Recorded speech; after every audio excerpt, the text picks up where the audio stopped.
ये सरासर झूठ है। ना बामड़ा गांव में कोई गाड़ी घुसी। बामड़ा गांव इतना कमजोर नहीं है कि किसी के साथ गाड़ी लग रही हो और उसको बचाएगा नहीं। गांव वालों से माफी मांगनी चाहिए और आइंदा हमारे गांव के बारे में ऐसा बयान न दें। वीडियोग्राफी हमने कराने की कोशिश की, बामड़ा गांव के अंदर घुस गए वो लोग।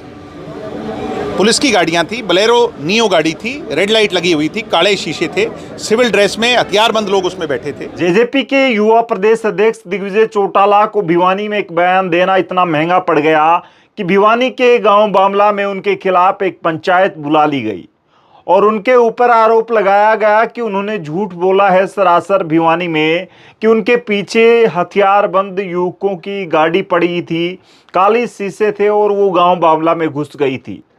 उसके बाद वो वीडियो इतना वायरल हुआ कि बामला के लोगों ने उस वीडियो के बिहाफ पर काफ़ी सर्च किया और उसके बाद उस गाड़ी की तलाश नहीं हो पाई और गांव में किसी भी सीसीटीवी कैमरे में वो गाड़ी उनके काफिले के आसपास दिखाई नहीं दी। तो उसके बाद पंचायत बुला ली गई, वो भी उनके दादा चौधरी देवीलाल की मूर्ति के नीचे। इसके साथ साथ उन्होंने सीधे तौर पर जो लोग मौजूद थे उन लोगों ने सीधे तौर पर दिग्विजय चौटाला को माफ़ी मांगने के लिए कहा है। उन्होंने कहा कि उन्होंने सरासर झूठ बोला है और हमारे गांव को बदनाम करने की कोशिश की है। आने वाले वक्त में कतई ये चीज़ बर्दाश्त नहीं की जाएगी और फिलहाल उन्हें माफ़ी मांग लेनी चाहिए, ऐसा पंचायत में मौजूद लोगों का कहना था।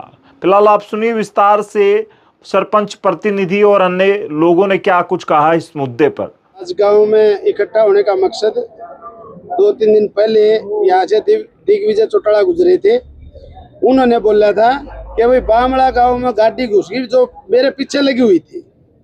पूरे गांव वालों ने, सरपंच ने, जिला पार्षदों ने, सभी ने इकट्ठे होकर और वो फुटेज निकलवाई। उसकी गाड़ियों के पीछे कोई गाड़ी नहीं है। ये सरासर झूठ है। ना बामड़ा गांव में कोई गाड़ी घुसी।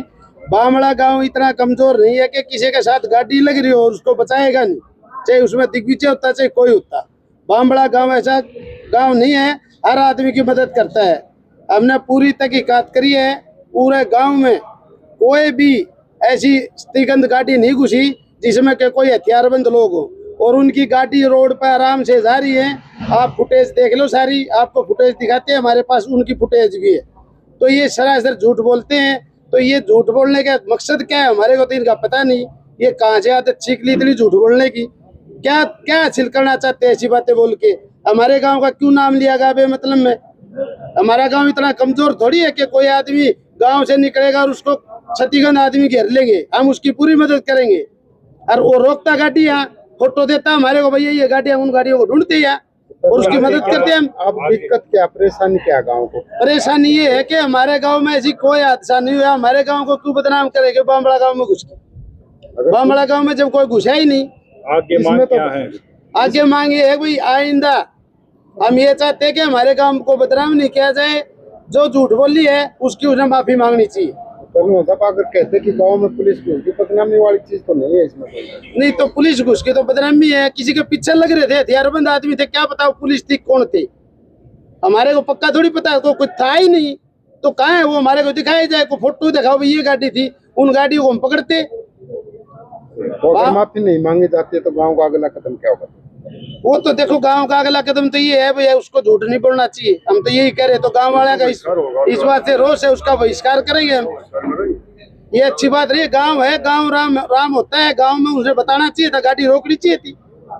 बामड़ा गांव में रोक के बताता है, जानकार भी है, हम भी जानकार है उनके। ऐसी बात थोड़ी है। मेरा नाम सुधीर पहलवान है। क्या फैसला लिया? भाई मेरा नाम रूपेंद्र ग्रेवाल है, मैं जिला पार्षद हूँ, वार्ड नंबर 4, गांव मेरा बामड़ा। भाई 2-3 दिन पहले की एक वीडियो देखी थी दिग्विजय चौटाला की, जिसने ये कहा भाई मैं दिल्ली से आ रहा था और मेरे आगे पीछे हथियारबंद गाड़ी बगैर नंबर प्लेट काले शीशों की लगी हुई थी और वो गाड़ी बामड़ा गाँव में घुस गई। तो वही ये वीडियो देखने के बाद हमारे गाँव में 2 सरपंच भी हैं और कमेटी के प्रधान, गरेवाल खाप के प्रधान, सभी ने इकट्ठे होके, पहले तो पूरे गांव में कैमरे हैं, दोनों सरपंचों ने लगवाए हुए हैं, वो कैमरे चेक किए भाई कोई ऐसी वारदात गांव में हुई है या नहीं। तो ऐसी कोई वारदात हमारे गांव में नहीं हुई भाई। दिग्विजय चौटाला झूठ बोल रहे हैं और हमारा गांव कोई कमजोर नहीं है। अगर कोई भी रोड पे के जाता है, कहीं का भी हो, चाहे दूसरे स्टेट का हो, अगर उसका कोई भी परेशानी होती है हमारे गांव में तो हमारा गांव मदद करता है। लेकिन ये दिग्विजय चौटाला क्या चाहते हैं, क्यों हमारे गांव का नाम लेके झूठ बोल रहे हैं? अगर उनके साथ ये चीज हुई है तो भाई वो वीडियो दिखा दे, नहीं तो उन्होंने पूरे गांव में रोष है, गांव वालों से माफी मांगनी चाहिए और आइंदा हमारे गांव के बारे में ऐसा बयान न दें। जब देखो बामला गांव तो पहले बंसी लाल जी के साथ भी रहा, ताऊ देवी लाल जी के भी साथ रहा, और भाई अब भी कांग्रेस के साथ भी है, बीजेपी के सारे तरह के हैं गांव में तो। लेकिन चाहे कोई भी नेता हो, किसी पार्टी का हो, भाई हमारे गांव को अगर वो बदनाम करेगा तो हमारा गांव उसके सख्त खिलाफ होगा। ये नाम मेरा सुरेश है, बामला फर्स्ट प्रतिनिधि हूँ सरपंच। आज पंचायत किस मांग को लेके की गई है, क्या करें? ये हमारा गांव इसलिए इकट्ठा हुआ है कि जिस तरह दिग्विजय जी गुजर रहे थे 3-4 दिन पहले, तो उन्होंने बयान दिया कि भाई मेरे पीछे गाड़ी लगी हुई थी और वो बामड़ा घुस गई, बोलेरो है काले शीशा की।